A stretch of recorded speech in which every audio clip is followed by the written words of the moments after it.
Mga nagtatapon ng basura mula sa ibang bayan, problema sa ilang boundary barangay sa Dagupan City. Narito ang report.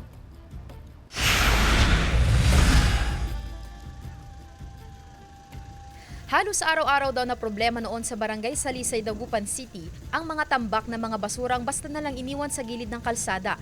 May mga dumadaan daw na mga motorista sa kanilang barangay at nag-iiwan ng mga tambak na basura sa tabing kalsada. Nakahuli po ang aming barangay ng nagtatapon ng basura dito sa aming MRF at naitala po sa blotter po namin. At nagkaroon po sila ng penalty, pero ang penalty po nila sa bayan po dahil wala pa po kaming ordinansa dito sa aming barangay. Agad namang isinangguni sa lokal na pamahalaan ang 5 nahuling individual kamakailan na pawang residente raw ng Mangaldan, Pangasinan at doon pinagmulta ng 20,000 pesos.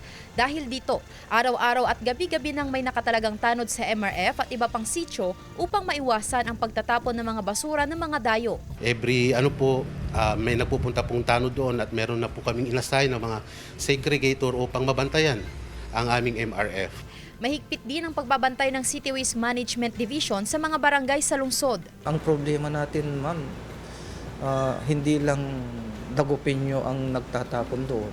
Kasi may mga nahuli tayo, lalo na dyan sa part ng Dividencia Highway. Plano raw ng WMD na irekomenda na taasan pa ang multa sa mga lalabag sa ordinansa ng lungsod patungkol sa basura.